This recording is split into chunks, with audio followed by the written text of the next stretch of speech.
there is a great labyrinth ahead of us. When you set out on a journey, you never really know how it will turn out. You plan, organize, and set an end goal. But if it's a true journey, then the world and passing time will have its way, and unforeseen change may occur. No plan ever really materializes in the way you wanted it to. It may turn out close, but more often than not, it ends up drastically different. Novelists must suffer terribly with this. Tolstoy once said that all great literature is one of two stories. A man goes on a journey, or a stranger comes to town. But on my journey, a stranger unexpectedly came to me with a key, and I opened a door and walked through. And I didn't realize at the time, but in doing that I left something behind forever. That is change. You begin on one journey, something unexpected happens which sets you on a new, altered course, and an entirely new journey begins. Change is a profound thing. It's only after the process that you look back and fail to recognize your former self. Who you were in the past is now a stranger to you in the future. And that's life. A series of moments, each one simultaneously erasing and rewriting the self. In the first league of our journey, I took us too high, too close to the light, and we were cast back down and crashed. A recount of my own fall from the heights of awakening. In the darkness you cannot see, but in the light you go blind. My initial presentation of our lost history consolidated, refined, and built slightly on the general alternative consensus in regard to our hidden history. But it is rife with mistakes. I was still naive, bathed in false light. I overlooked the complexity surrounding the matter. This journey ends today forever. It cannot continue. I walked through a door and it closed firmly behind me. I can't get back to the old route I was on. What we have in front of us now is an entrance to something quite different. A great, sprawling labyrinth. A labyrinth that navigates a period of the Great Transition where the world underwent its own irreversible change from the Dark Ages to the modern world. It is a story of the Gothic, the labyrinth of the Lost Guild. As we are dealing with the lost, or forbidden and destroyed history of our realm, it's easy to fall into logical fallacy and make sweeping generalizations. We just don't have the hard evidence that most arguments require for support. Dispelling the sorcery of the heliocentric model is easier. We have hard evidence. The heliocentric model is just that, a model, and it's supposed to reflect reality. But we have hard empirical evidence that directly contradicts this model. The Earth is stationary and no curvature is observed. This does not mean that the flat Earth model is perfect. It's actually far from it. Any alternative model of our Earth needs to do two things. 1. Challenge the dominant model. And this includes being powerful enough to wake up anyone indoctrinated by the dominant model. And 2. Reflect reality as realistically as possible. If I was to attach a quantitative percentage to the quality of the flat Earth model in its ability to take on the heliocentric model, its challenge factor, then I would say it's at about 70%. The problem is that second category, ensuring the model aligns to reality as close as possible. The map and the movement of the sun and the luminaries are the remaining 30% that need serious work. No alternative model sufficiently represents the movement of the luminaries, while acknowledging the absence of curvature. At present, the azimuthal projection, and as an extension Sturgios's wonderful moon model, are the best we have in a general sense. The alternative Mercator-based models are underrated and fun, and there is a lot to learn from considering them, but they sit at around 35%. The movement of the sun almost works on these models, but ultimately they are weak, as they need to incorporate an array of fantastical elements to capture the sun's movement and justify navigation, and the sun's path as witnessed at the Arctic and Antarctic. And the problem is that these fantastical elements cannot be backed up with sufficient evidence, let alone hard evidence. They remain purely theoretical. Until these models can provide hard evidence of sun portals, space-time continuum loops, or alien technology, they remain very weak and on par with the heliocentric model in their requirement for us to put our faith in something we have never experienced or witnessed. The only difference is the Mercator models would not stand up in debate with the heliocentric model. They would lose, and lose hard. Unlike cosmology, however, history is much more difficult, especially lost history.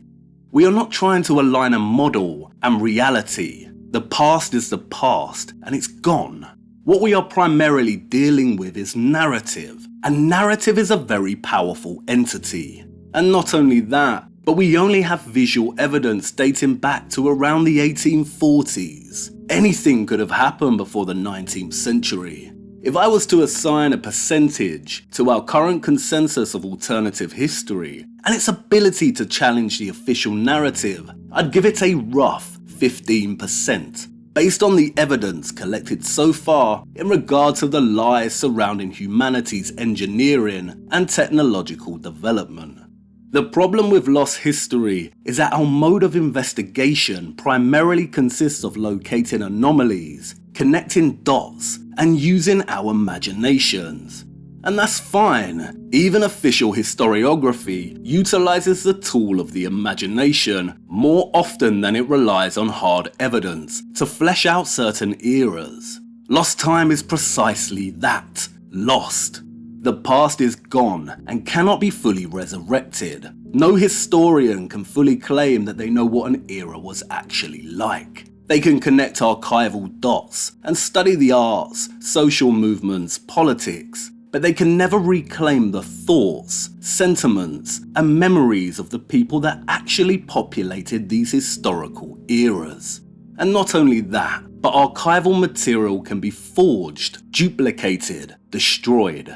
I think it's fair to say that history is primarily characterized by absence. It is a story full of tremendous voids, and it requires the imagination to fill those voids, to make the absent present.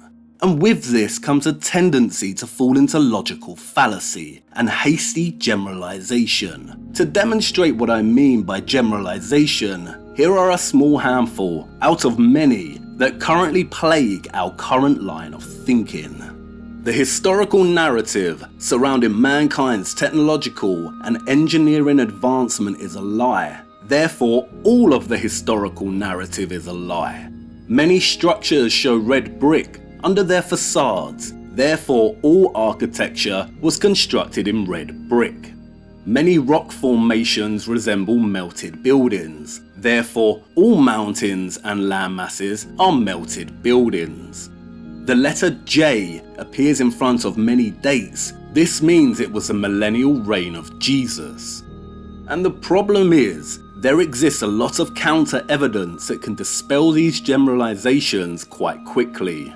There is an abundance of archival material, especially from the last 500 years, that demonstrates that not all the historical narrative is false. There are many structures that are not facaded or made out of red brick, but other types of stone, such as sandstone. There are many rock formations that do not appear melted, but have deliberate formations, like the basalt columns, or various areas that suggest traces of grand-scale mining. And if you get out and examine many of these structures, then you come to realize that there are many instances of J being used in dates that do clearly indicate it was a substitute for the number 1.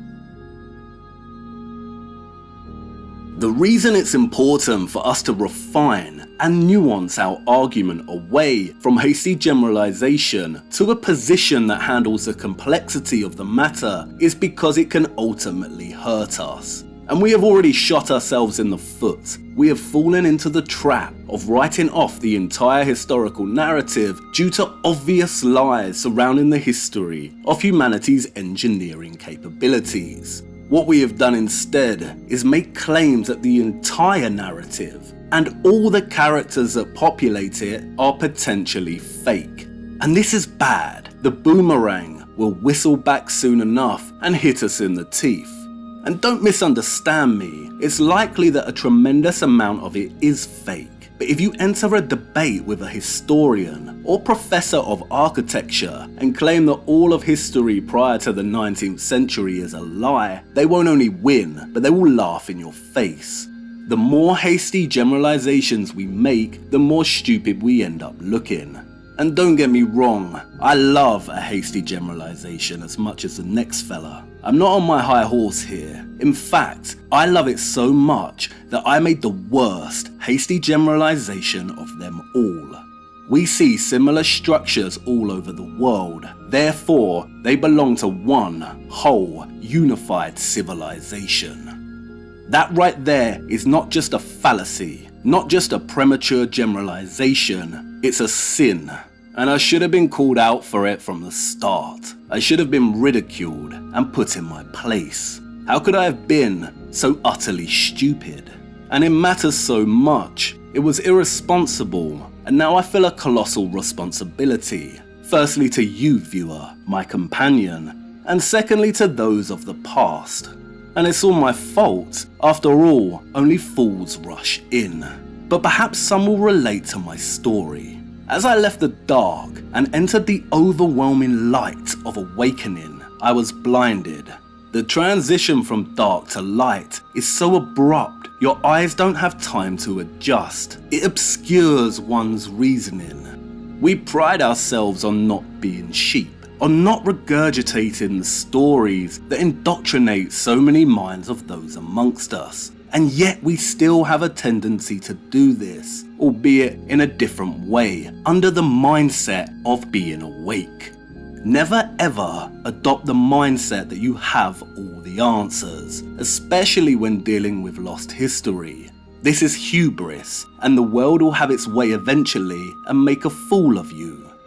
After I entered the light, I did just that, regurgitating claims that I'd heard elsewhere, and not retaining an objective, distant stance when investigating our history. And how many of us have done this? Taken something at face value and then gone on to echo this information elsewhere, and not test the information's validity or apply critical thinking to its claims. And I've had to learn the hard way. My conscience is now a burden that nags at me throughout the night.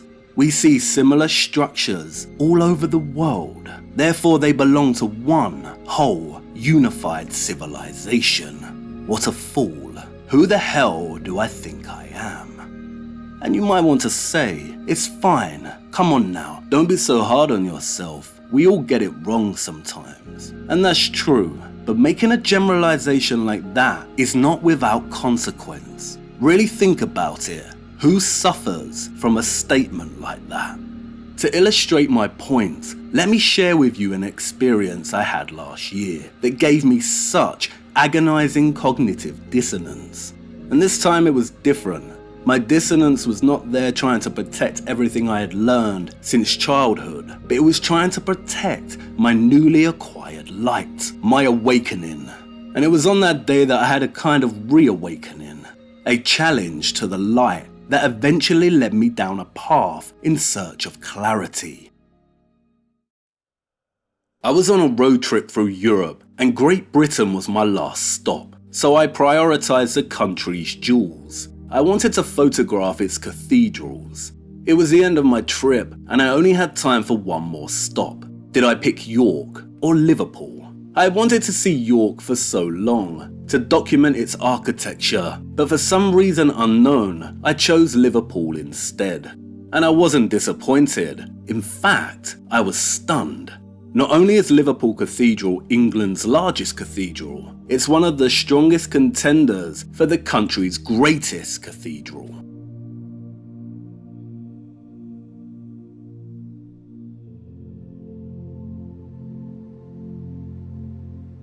I had never seen arches quite like this before.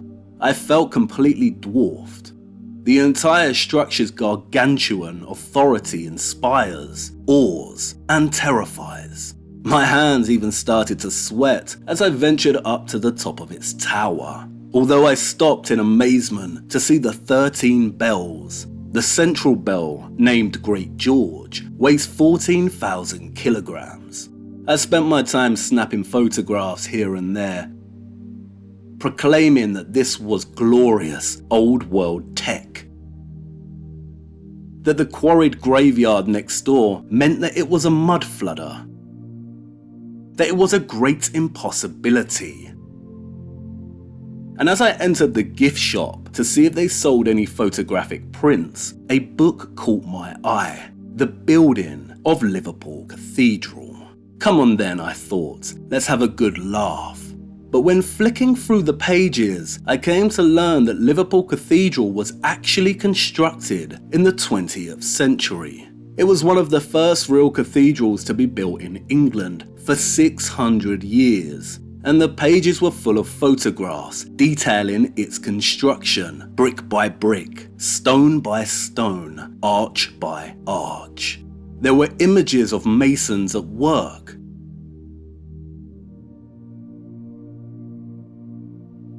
of the quarry where the stone was procured, of the steam technology at work, of the timber scaffolding. There were so many images, and they are not fake. I started feeling uneasy, but I reached for my wallet and bought the book. I struggled for hours on the journey home. That little book from the gift shop haunted my mind. I couldn't find a way to justify the construction of this structure. Building a standard church is one thing, but a grand cathedral like this, I thought it an impossibility, but there it was, standing tall and telling its tale. Liverpool Cathedral was completed in 1978. Still, to this day there are Liverpudlians that remember its construction. I spoke to a couple of them while I was there. They are so proud of their accomplishment, and so they should be. What an achievement. I couldn't even claim that it was a cheap knockoff. Like I said, it's one of the greatest cathedrals in England. It doesn't just earn its place next to the great masterpiece cathedrals of the country, but it tells them to move over. I couldn't even say that it was a miniature replica. It's absolutely enormous, the biggest in the country, and as the construction photographs proved, giants did not have a hand in building it, just fine Liverpudlians of normal human size. Imagine that, a grown man trying to find fault in something way beyond himself just to justify an argument he had made. Shameful. Dissonance tends to make you dizzy and recoil, and I did just that. My trip did not end with a bang, but a whimper. I even started becoming delusional, anything to suggest there was a lie present in the cathedral's story. Perhaps the cathedral was a front, and it was secretly working as technology, I said to myself, generating energy from the ether. There is nothing more ridiculous than watching a grown man battle with dissonance. But a couple of coffees later, I got over my dissonance and finally admitted it to myself. Liverpool Cathedral was evidently just that, a cathedral, a place for Christian worship, and it was the strong Liverpudlian spirit and talent that built this structure. The Liverpudlians had done something that hadn't been done in such a way in England for 600 years. They achieved the impossible. Imagine that. We see similar structures all over the world. Therefore, they belong to one whole unified civilization. Again, who suffers? The Liverpudlians certainly do. A people with such spirit and such a grand sense of identity. A people who should be celebrated for doing what most could never even imagine doing. Just because there is a lack of photographic evidence before 1840 does not mean a nation's people did not build these structures. And here's the crux, one of the most important questions I will ever ask you. Have you become accidentally complicit in an act that could potentially erase not only your own history, but also those of other nations?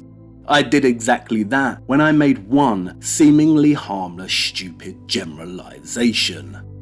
Have we looked into the history of these structures enough to make any kind of assertion that an entirely different people and society built them? Has your investigative pursuit become so stagnant, lazy, and selective that you find yourself deliberately ignoring instances such as the construction of Liverpool Cathedral?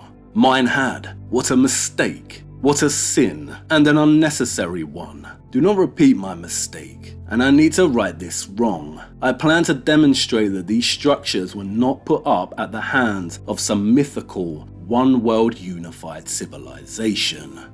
It's so important not to be hasty and come to a generalized conclusion when looking into the origin of these structures. I really mean it.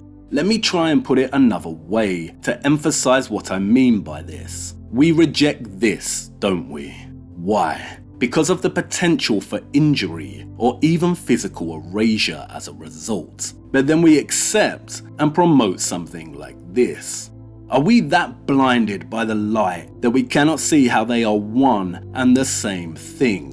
One could potentially erase your physical being, and the other, whether intentionally or not, has a potential to cause injury or even erase your history. It does not take much reading and digging to know that a claim like a one-world civilization is not the answer.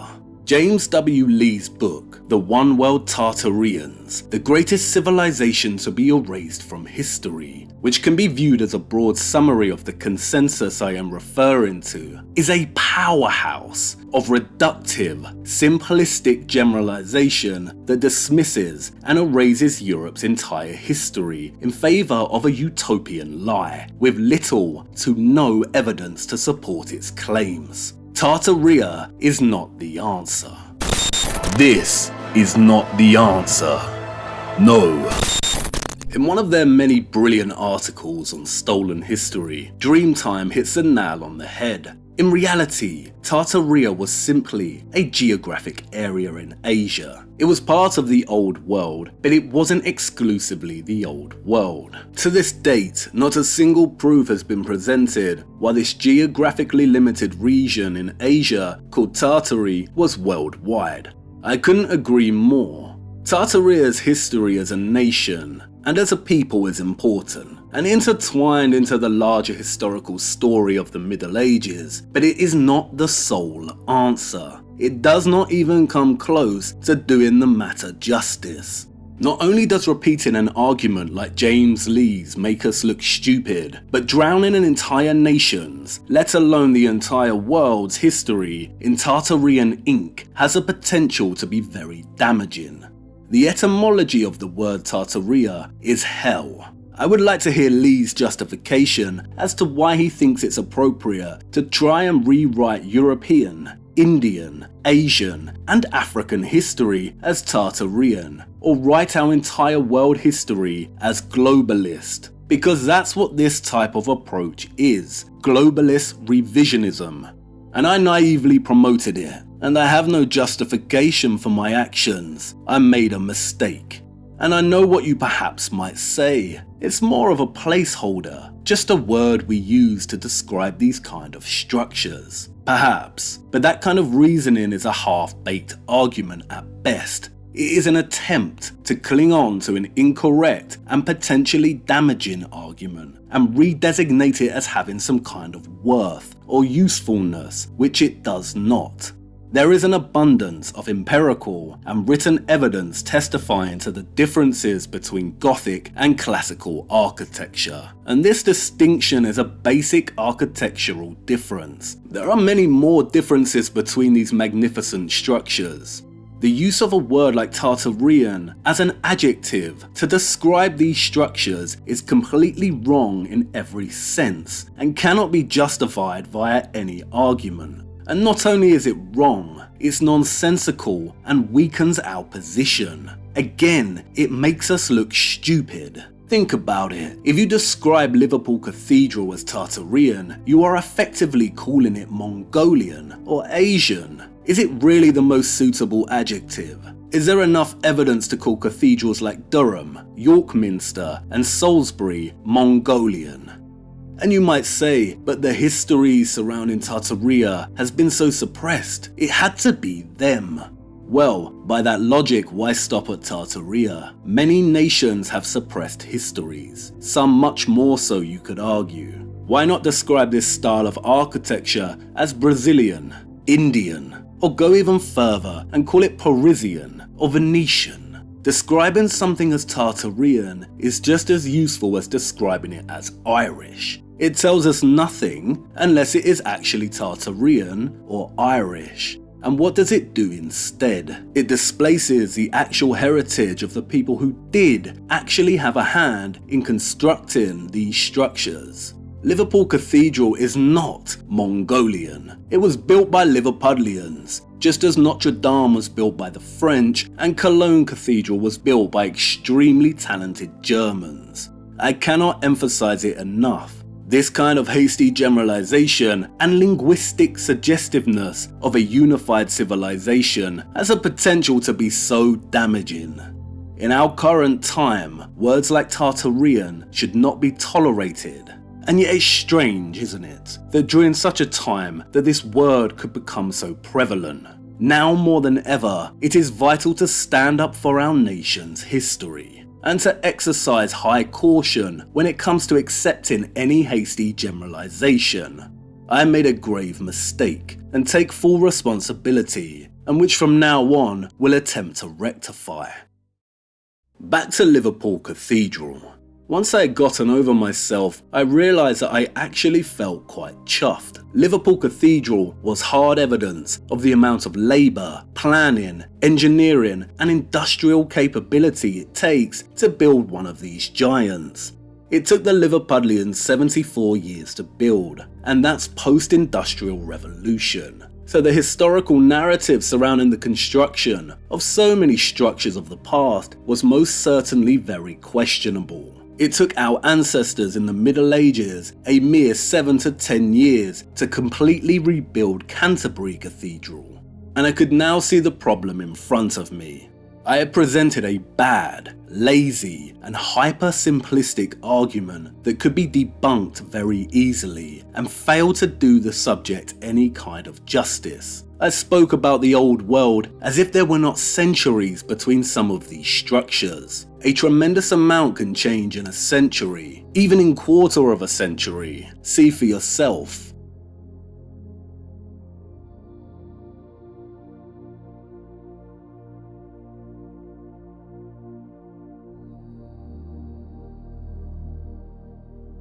I spoke about these structures as if there were not very evident stylistic differences between them. There are so many differences. The Gothic and the Classical are just two of many. I spoke about a reset as if there was just one.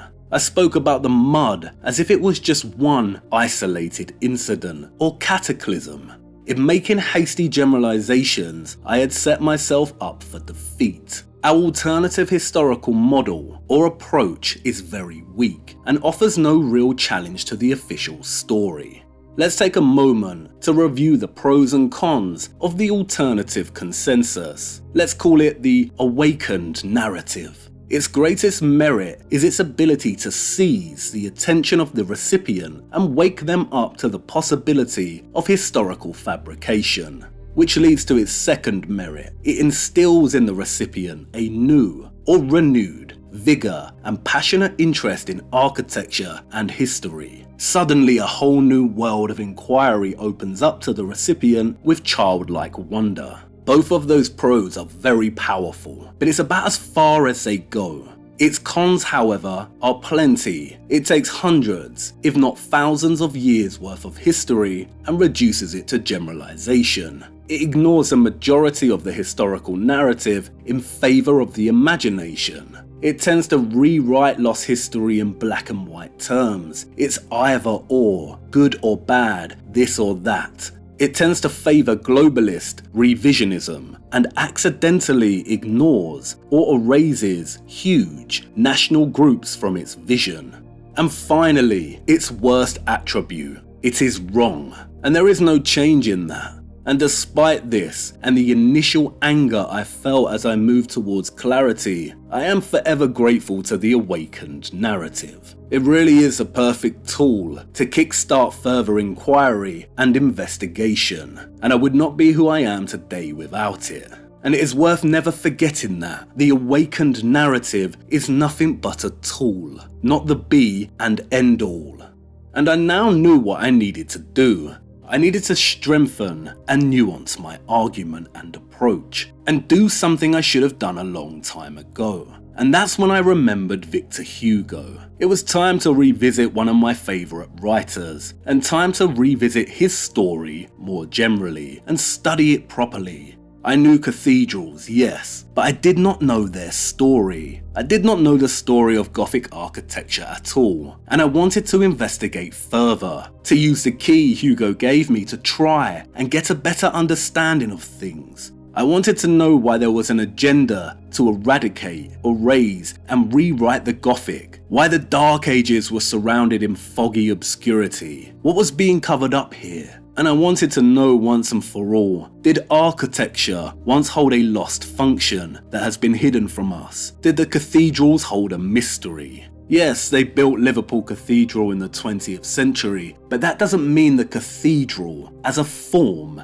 in and of itself, does not have a long lost function. So I got to work. And I was pleased to discover that the historical narrative is, indeed, fraught with problematic anomalies, and that architecture does play a central role in all of this. But the task I had in front of me now was daunting, to say the least. What I had to do was reset my own mind, to take it back to a blank slate, a tabula rasa, and try and read the architecture, to listen to what its stone was trying to tell me. It's one of the most difficult things I've tried to do, to have both the official historical narrative and the awakened narrative somewhere in my head, while also trying to forget both for long enough to try and work out what the stone was saying.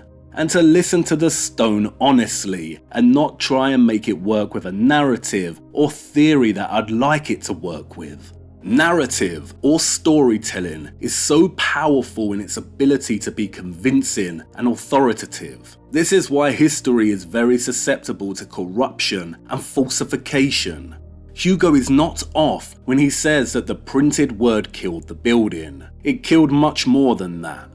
But even understanding this, I was left with a big paradoxical problem. I still had to turn to narrative to try and tell Gothic architecture's story. I still had to use my imagination to make the vast amount of absences present. I still had to tell a story that will ultimately end up being just that, another story. A difficult fact to face is that because so much of our history has been buried and destroyed, because so much has been fabricated, because there are so many absences and there aren't people alive anymore to testify to the truths of the past, we will never be able to tell its story in a way that is accurate. It's impossible. The past is gone forever, lost. Unless there are accounts locked in vaults somewhere under tight key. But then how will we ever get our hands on them? And say if they were released as part of some kind of disclosure, or even by accident, how can we trust that they are legitimate? We can't.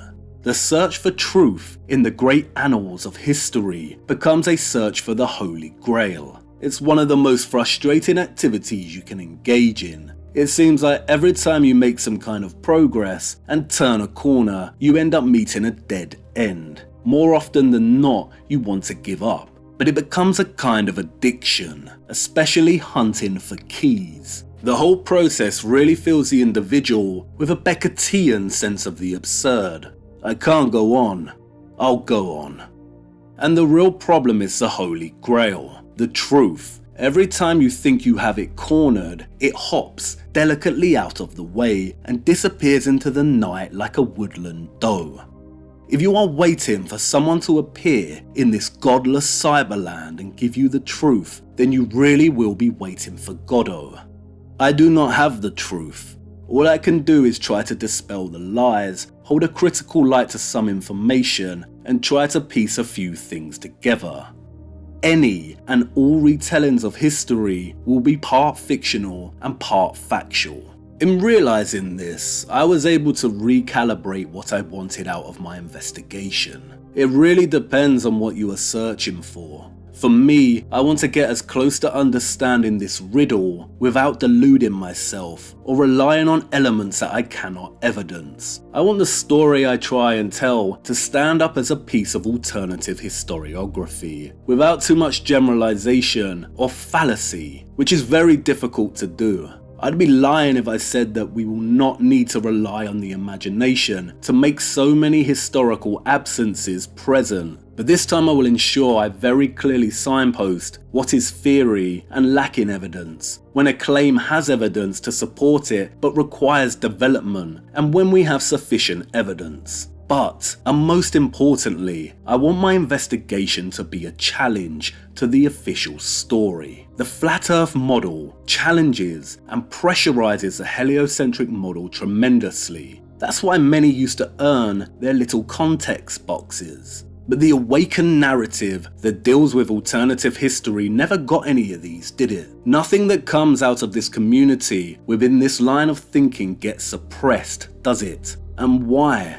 Because the approach is weak and cannot take on his story, the official story. It provides no challenge or pressure.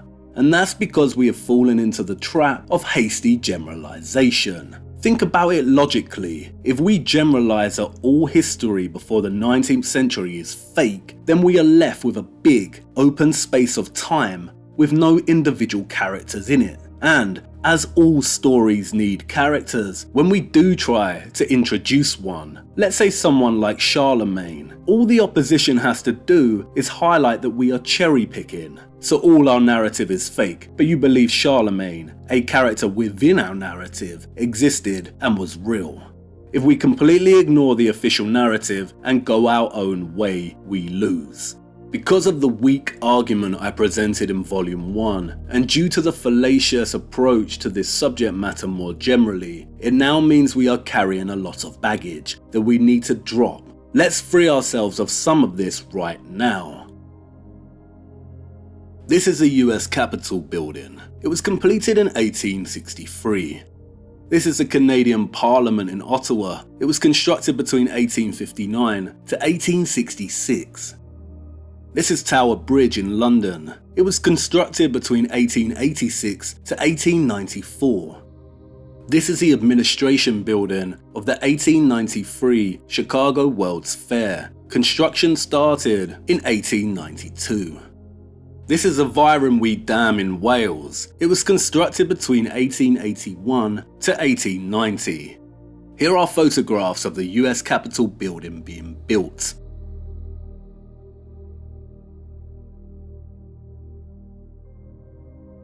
And now the Canadian Parliament. Here are ones of Tower Bridge.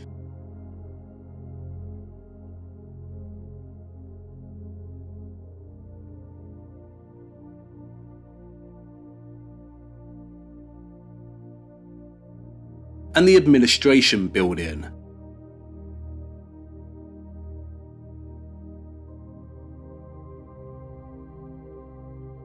And finally the Welsh Dam.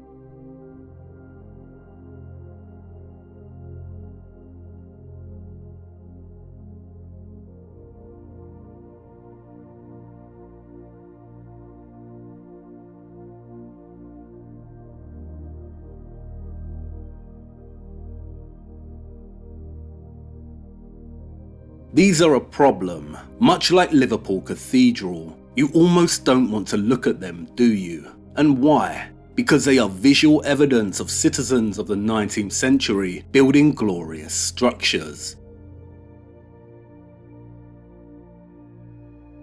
Many, including myself at some point in time, have made claims that the vast amount of 19th century and even 20th century construction photographs are photoshopped and fake.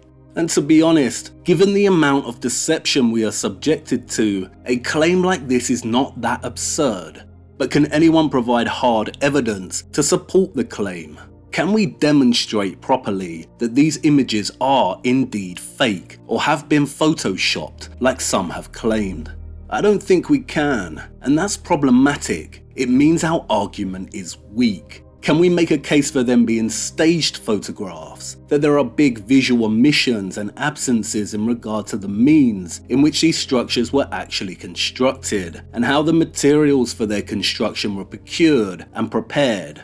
Perhaps, but it requires in-depth engagement with the official narrative. Dismissing all photographic evidence as fake or photoshopped and arguing that these structures were already here is cherry-picking evidence to support a fallacious premature generalization. We can do better, and as I will attempt to show, there is a lot of evidence that many of these structures were indeed put up in the 19th century as the final act of the rewriting and erasing of the medieval era. If there is one thing I have learned during my journey from light to clarity, is that the dating attached to the construction of many structures post 1100s is generally correct. All you have to do is read the stone itself and you'll learn this. The stone is not lying. As I said before, due to the nature of the type of lies we are dealing with, primarily suppressed and lost historical narrative, there is a tendency to make hasty generalizations, but there is also a tendency to turn to the fantastical. To stumble across illustrations such as these and immediately conclude that wow, they have flying cities, and go on to perpetuate claims that yes, those of the old world had flying cities, makes us sound ridiculous. This Alan Lee edition is full of illustrations. There are many illustrative editions of fiction. Does this qualify as sufficient evidence to support a claim that Mordor exists somewhere in our realm, perhaps beyond the North Pole? What would someone in 200 years think if they found an image like this without any context? Wow, they had flying brooms, and that there were once human babies that lived solely in the water. I don't think so. These are nothing more than illustrations of the imaginative genre. If we are making claims that those in our history have flying cities, then we must provide sufficient evidence, and this means demonstrating that a huge structure, such as a cathedral, can tear away from its foundations and levitate in the air. It's absurd, and it applies to all kinds of these claims. If we are arguing that these arches and these spaces inside of cathedrals are teleportation and time traveling zones, then we must provide sufficient evidence not only of these work in this way, but also of time travel more generally. None of us have experienced this type of phenomena. We've only seen it in Hollywood movies and read about it in science fiction. If we are making claims that the people who built these structures came from other lands, then we must provide sufficient evidence of other lands. And, as far as I'm aware, all we have is a partial suggestion of other lands in the image of the moon. And while all these claims sound marvelous, and they might offer some temporary escapism, they ultimately belong to the fantastical and should not be incorporated into any serious inquiry or argument we want to make in terms of fabricated history. Otherwise, we will become a laughing stock. And again, I'm not on my high horse. I have previously made and indulged in some big claims, which brings us to the next example. Up until now, I have made claims that many of the old and magnificent structures we find across our realm were originally created to serve the function of energy generation, that they held a technological role in the production of energy. The theoretical model I presented built slightly on the work of my favourite enigmatic Russian, James W. Lee, John Levy, Martin Liedtke, Marcio Ramelho, and others. But up until now, it is nothing more than a theoretical model, based primarily on resemblance and smaller isolated connections. Many aspects of these structures, their geometry and form, resemble patterns of electromagnetic energy, and there are instances, primarily linguistic, that hint at a connection between architecture and energy production.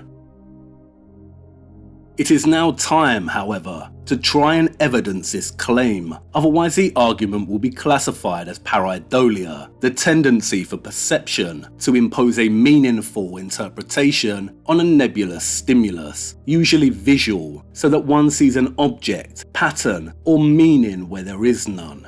And I made a terrible mistake. If I was playing chess with the official narrative, I sacrificed my queen a few moves into the game. I reiterated an argument that others before me made, that ether played a primary role in the relationship between architecture and energy without a single piece of sufficient evidence to back it up. How could I have been so stupid? I had spent so many hours debating with the heliocentric supporters in my life about the shape of the Earth, and my arguments would always come back to the requirement for them to provide sufficient evidence and demonstration of curvature, of gravity acting on water in such a way. And they never could, but I could demonstrate through many means a complete absence of curvature. And yet I go and rush in and talk about ether as if I had just activated Salisbury Cathedral's spire.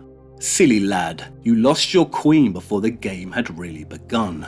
The concept of ether is about as elusive and problematic as the concept of gravity. And I'm not saying ether doesn't exist, and civilizations in our history did not understand or harness it. On the contrary, I believe it does exist, but believing is not evidencing. I would have done much better to lead with something like plasma, but even then, I still cannot provide sufficient evidence of any piece of architecture working with plasma. In fact, there is a lot of evidence against this. Ether is problematic, and instead of offering us more routes into understanding architecture's potentially lost history, it actually closes a big door firmly in our face. Can anyone provide evidence of the ether and its connection to architecture? They cannot. I cannot. It is a theory.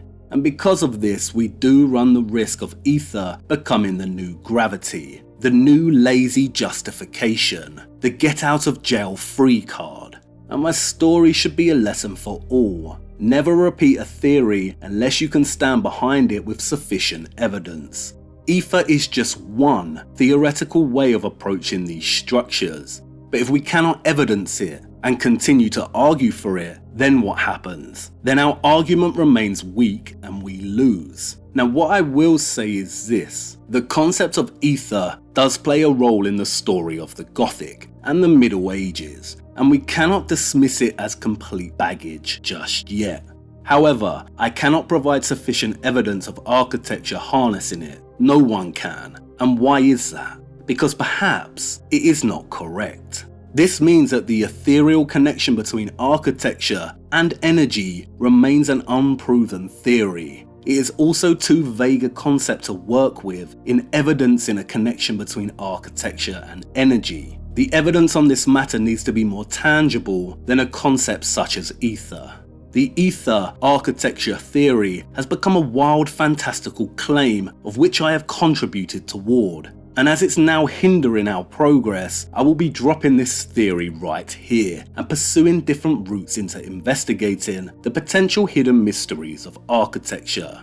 Oh dear, I can already see you sharpening your pitchfork, but before you impale me and throw me to the wolves, know this. My journey through the labyrinth of the Lost Guild was not just driven by a desire to understand Gothic architecture's story. It was also driven by my need to try and find evidence that architecture had a lost hidden history and function. I so desperately wanted to find evidence that went beyond pareidolia, that this looks like a coil, so it must have been a coil. I wanted more than the photographs of the illuminated world's fairs and amusement parks. These photographs are still not enough evidence of architecture playing an active role in energy production. What are we witnessing in these photographs? Is the architecture actively involved in producing the energy, or is it just a space to hold the lights? Much like our own homes are a space that supports our own little electrical grid. Was mercury vapor powering the illumination? Was it radium, or a behind-the-scenes steam-powered Tesla coil? The same with the fireplaces. Is the actual architecture involved in whatever energy is being emitted, or is it these strange little objects? Again, is it mercury, radium, something else? Whatever it was, these images are evidence that we have been lied to about the development of electromagnetic energy and alternative means of producing it. They do not, however, suffice as proof of a hidden connection between energy and architecture itself. It is more realistic that the structures we see here in the illuminated World's Fairs actually played more of a passive role, much like contemporary illuminations we see in our cities and fairs. The lie here is the means in which the electricity was produced, not the connection between architecture and energy. And even if there were some clues here, most of the World's Fairs took place during the second half of the 19th century. These photographs have nothing to do with cathedrals or the Gothic. The Middle Ages ended in the 1400s. A lot can change in just a century, let alone 400 years.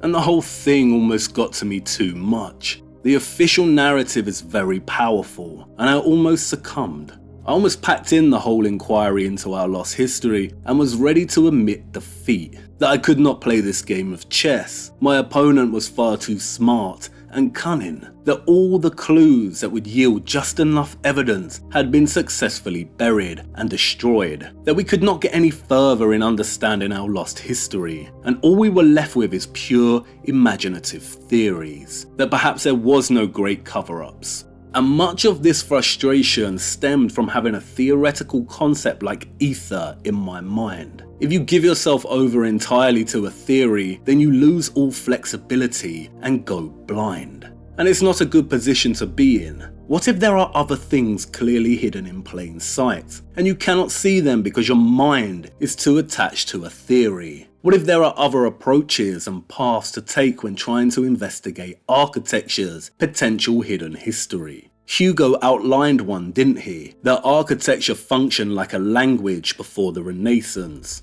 Has anyone tried to investigate this further? Are there other functions we have missed? Once I dropped the theory of ether, I began to see a little more clearly. The fog in front of my eyes began to dissipate. And as I collected more keys, I came to realize something. And it was not what I was expecting, something a little different, but it's paved a path for me to develop a theory, still in its infancy, but which I have sufficient supporting evidence that grows with each passing week. And the strangest thing of all is that I'd always suspected, I just forgot in my delusional obsession with ether.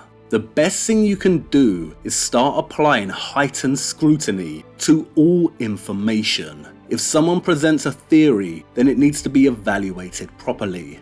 Does it generalize too much? Does it make excuses and ignore counter-arguments or evidence? Does it rely on fantastical claims without much factual or demonstrable evidence? And remember, resemblance does not count as primary evidence. It can only support evidence in a supplemental way. It may look like a magnet or a portal, but that does not mean it was one or ever acted like one. These claims need evidence, otherwise they are pareidolia. I think it's time to saddle up. The great labyrinth awaits us. Pardon, what's beyond the labyrinth? Always looking ahead. I don't even know if we'll make it through this one yet. But if we do, then beyond lies the forest of Atlas. We're going back into the woods to tackle the model of our realm and try to increase this percentage, its challenge factor. We're not done with this or this yet. But let's stay in the now. We have a lot to cover, a lot of keys to find. I hope you realize why I am drawing a line in the sand, why it's impossible for me to continue on the route I had planned. I've changed. I'm forever grateful to the awakened narrative. It changed my life. I just can't continue with it. But I will refer to it frequently as a point of engagement. Not everything in it is a complete dead end. The story of my awakening is one of Blakean change, from innocence or naivety to experience or maturity, from dark to light and then from light to clarity, from being non-aware to finally being aware. If you do decide to come along with me through this labyrinth, then just a word of caution. I will, at times, challenge the light in a way that may cause cognitive dissonance, and eventually we will come to a fork in the road that requires a choice. You can either stay in the light, which means you have traded one lie, the dark, for another, or you can move toward clarity, and with that brings more responsibility. I chose to pursue clarity the day I left Liverpool Cathedral. The Labyrinth of the Lost Guild, my Uriah to the Gothic, to Europe, and to the United Kingdom in particular. In the darkness you cannot see, but in the light you go blind. Stand up for your nation's history. It really is time to make hidden history great again. I don't have the power to stop this lie, this dire misstep. Only you can do that, by rejecting it as both a theory and an adjective. And now time's up, and the winds of change are whirling. A metamorphosis is occurring, and it's taken us back to the Middle Ages, an age unknowingly braced for its own inevitable transition, all because a king walked onto the world's stage and set in motion a chain of events that brought about irreversible change. I think a reintroduction is necessary. Let's go.